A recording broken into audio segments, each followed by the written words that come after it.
Hello and welcome to With the Braintrust.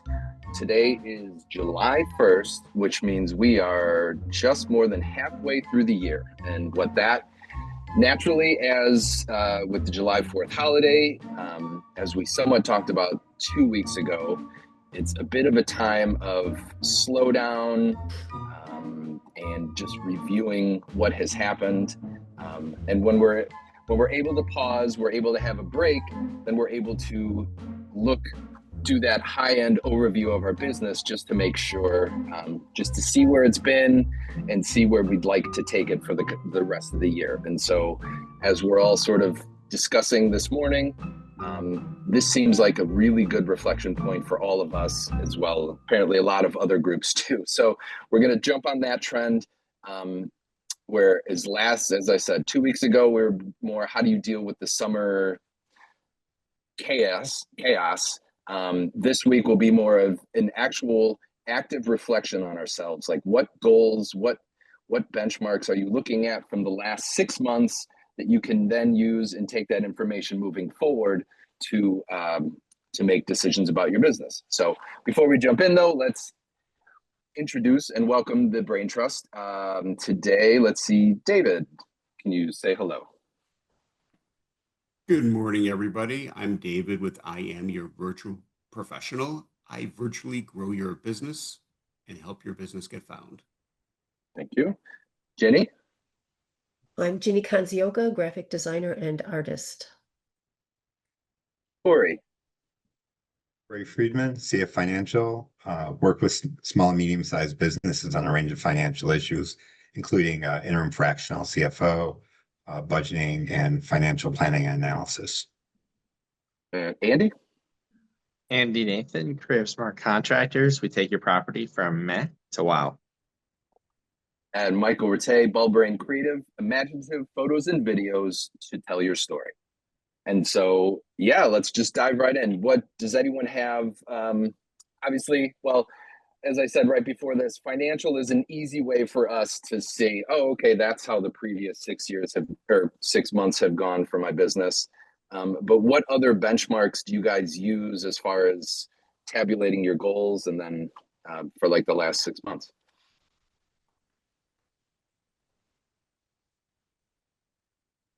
Financial. I know, that's like so hard because it's like, well, here's what I did. Yeah. I mean, I'm just trying to think. I mean, like financially, I could say, hey, look, here's where we're at. I know we're ahead of last year, but I know we're behind where we want to be for our goals. But I mean, we're ahead of what we did last year, but behind where we want to be. I think that's life. Yeah. Yeah, that sounds right. And so with that, I mean, then it at least puts it into a spot where you know that there's certain daily actions and then we can kind of review, right? Like this is the other point of it. Like it's the honesty factor. Like numbers don't lie. So we're like, okay, well, I need to do a little better here, but I've been doing better. Do you feel like compared to last year, I know you guys are what, 3 years into 2 or so years into the contracting. So So it's almost like the ball is starting to or the tipping point is happening more. But have you noticed other changes in your behavior? Like, are you networking more? Is there other things that you've done? Well, yeah, I mean, I mean, comparing last year to this year is a little bit weird because, okay, so we're gonna be 2 years old, I think, like in August or September or something like that. I think we got our license originally October 5th of 2023. In 2023, we closed one deal and we made 1,800. So when lenders started asking us last year to show our tax returns for 2023, they're like, well, this doesn't look like you did much. I said, well, that's because we closed our first deal. We got one check in December, and then we finished the project in January. That said, I know last year we did over 300,000 in sales. This year, I don't think we're past that yet, but we're definitely well on our way to that. So I haven't done my taxes in a little bit, or my my bookkeeping. But I can tell you that we're well ahead of it.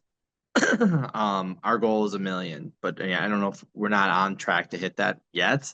So I think like from us, like when you're saying what are you gonna do financially? The answer is we're gonna spend more time. And I have been spending more time just building up the networking side of it because last year I was fully employed. This year I'm doing this full time. So we're definitely making more money. We're not making enough that I feel like that's how I'm judging it. You asked like how do we judge it financially? I'm like, I'm judging our KPI is like where are we making what are we making money, making sure we're bringing in enough revenue.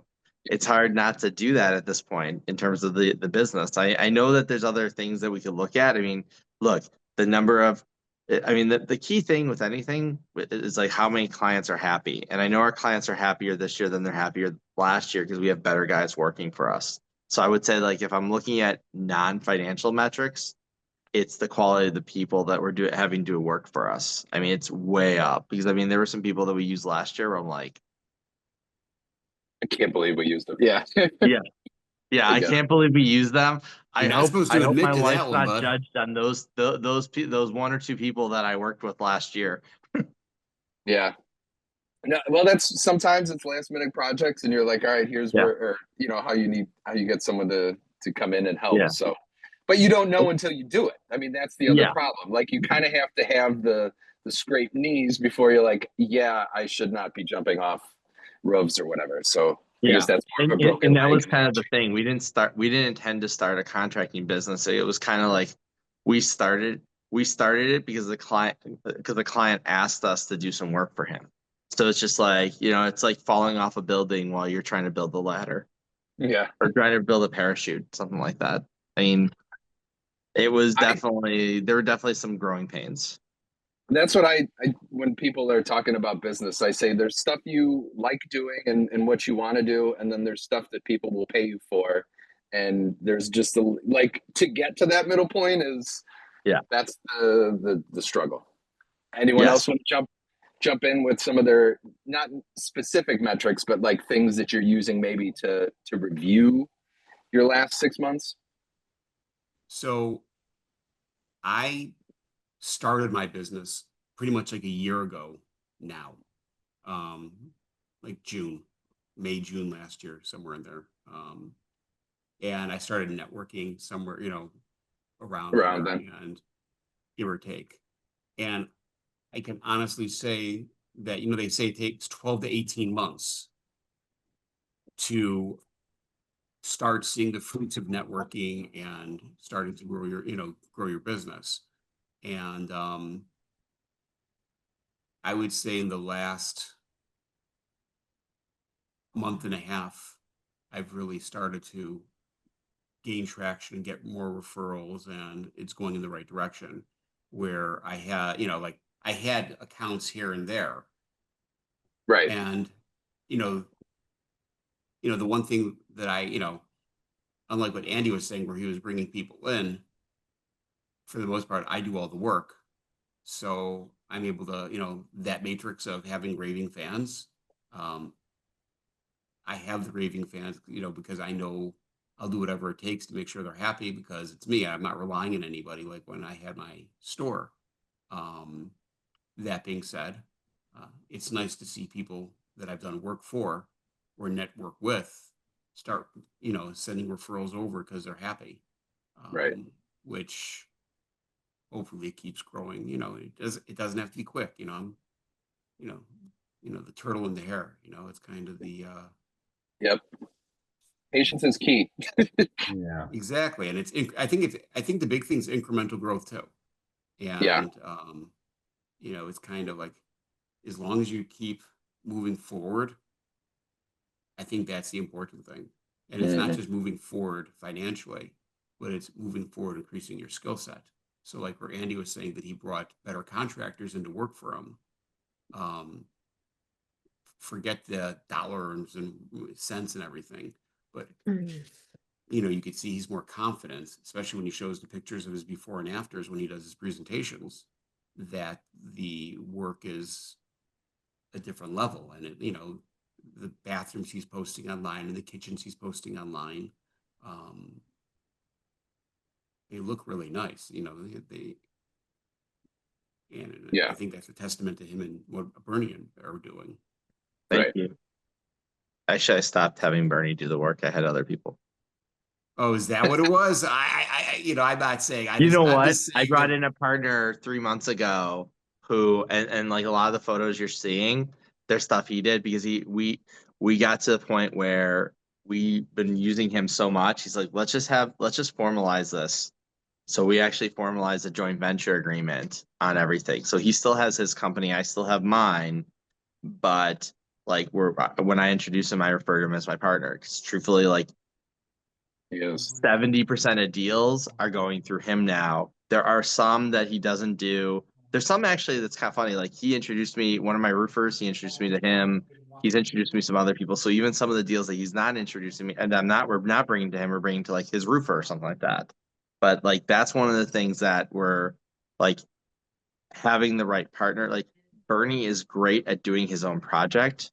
There were things he was missing when he was doing some of the estimates and some of the other stuff just because he wasn't used to doing it and it wasn't his skill set. Like Bernie is great at actually being Bernie catches stuff on projects that most people miss. Like when we're going through like we're doing a project right now and he was like, wait, Bless you. there's no way for the air to get in because we were creating a nursery inside of a bedroom and master bedroom. He's like, wait, there's no way for the air to filter in. And so we had to like redesign stuff. And he'll catch that beforehand. And he's really great at that. And that's kind of what I was saying, like having the right people doing the right stuff.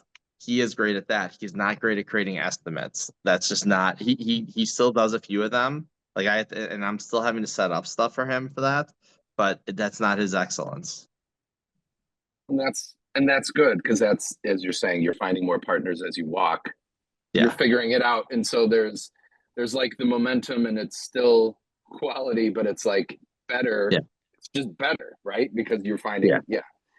Like with Ginny, you and David, the three of you, it's kind of nice because I know what David's talking about because you can control the quality because you do it yourself and you could redo stuff. Like when I was doing social media, if I needed to redo something, I would redo it because it's like a happy client. But like some of your contractors don't get that. I love how you guys have that freedom. I mean, I do remember that. It's so nice. But I mean, that means you also do all the work. yeah, there's ups and downs to it. So Well, that's actually something I learned from one of the design offices that I worked in. I worked for Bud Mabry, who was originally one of the members of the design partnership, but when I worked for him, he was already off on his own. And he let me learn a lot of stuff from him. His big thing was doing signage.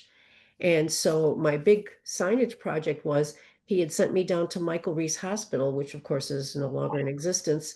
They were building a dialysis center, and I had to meet the doctor that was in charge, and he walked me through the whole place and explained where they needed signage because dialysis patients are very weak. So I went back and I explained everything to Bud, and we put something together.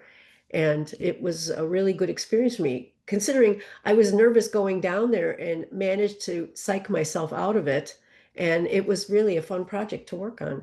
But I did other signage projects for him too. We used to do it was a big chart for St. Joseph Hospital. And so it was a huge piece of artwork that we had to do, but it was a lot of fun. I enjoyed doing that. And since then, I've done a lot of interesting projects for Museum Explorer. We did graphics that were built into a bus for the DuSable Museum.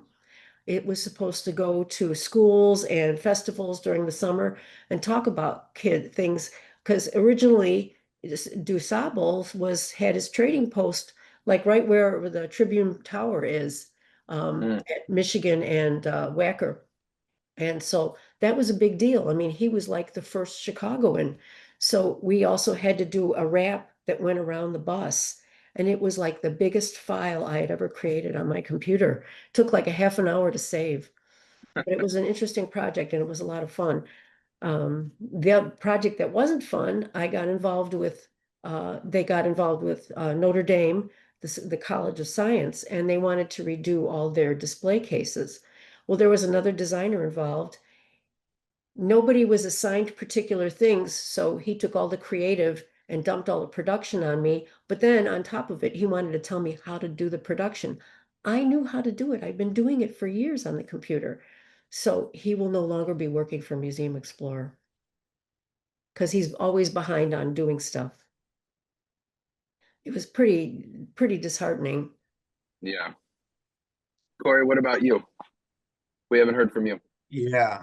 I'd say overall the year has been pretty good. Financially, it's tracking how I pretty much close to budget.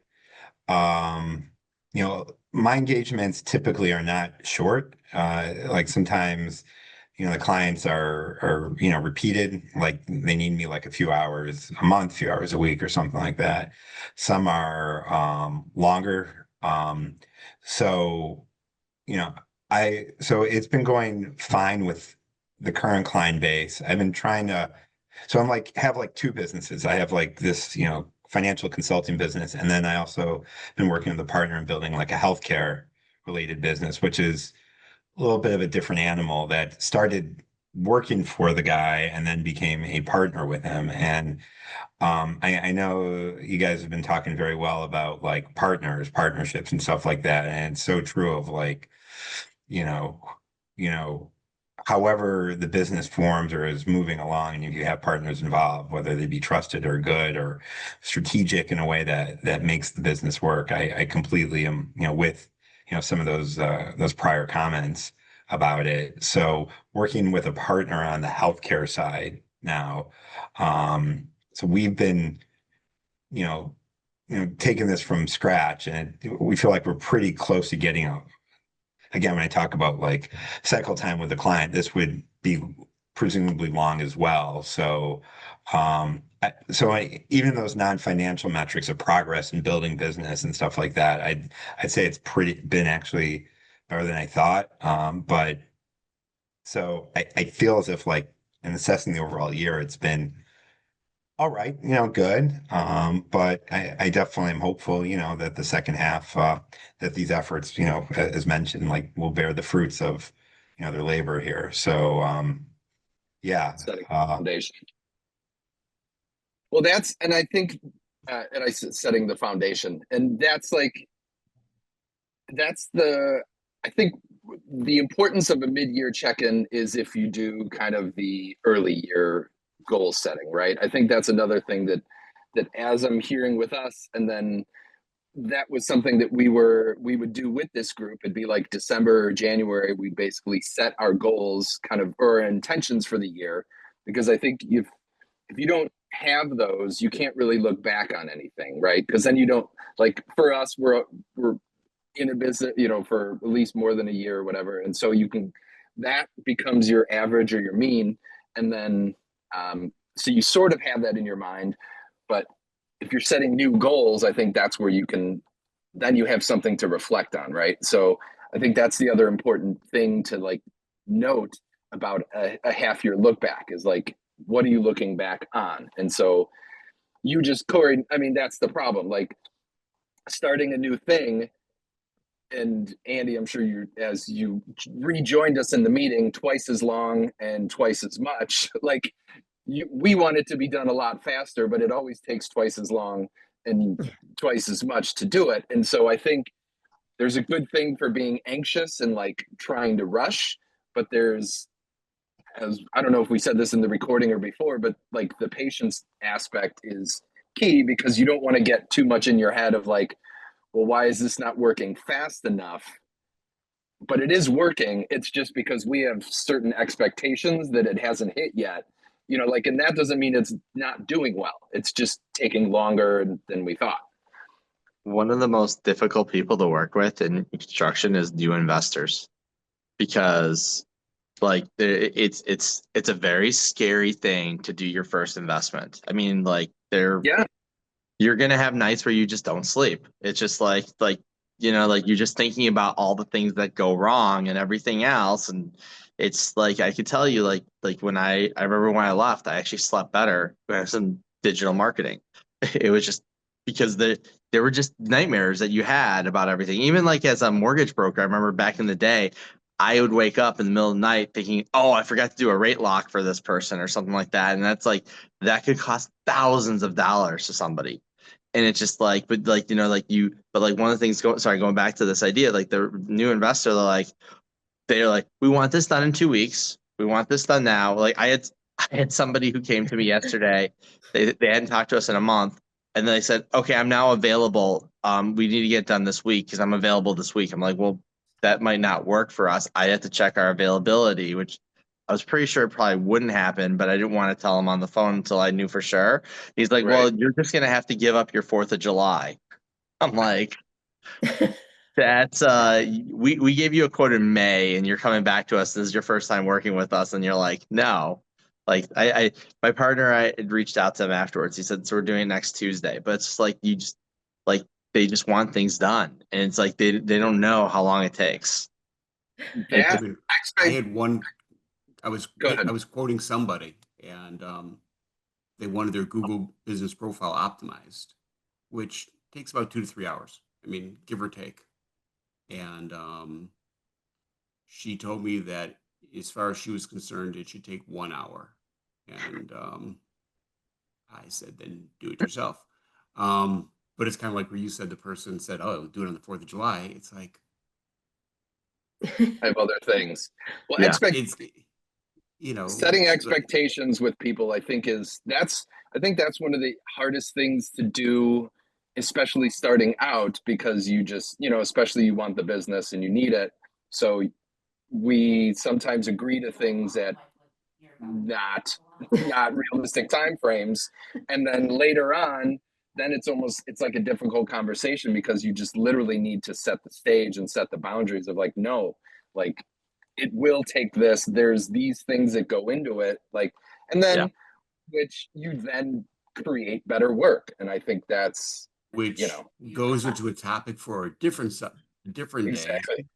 of when to say no and run the other way. Yeah, I was working that's a great as a- that's a great topic. When to run away from a client, like run, I mean, not there's a walk. chapter there. My book, I'm working on a book in customer service, and I actually have a chapter on when to fire a client.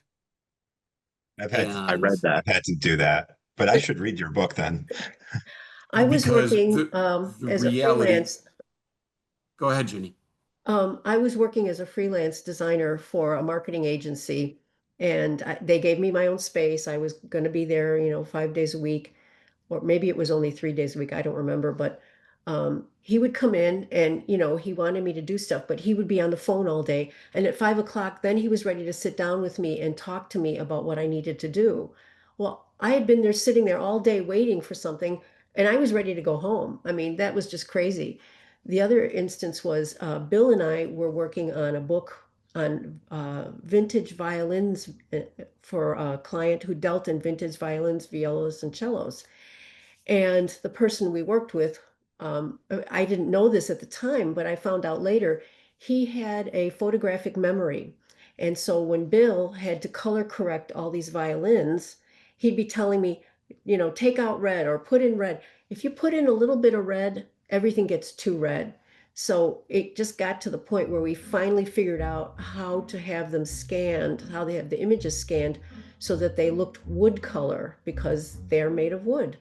And so I would write out all these detailed instructions, hold out the black and not too much red. And finally, we got it to the point where everything worked.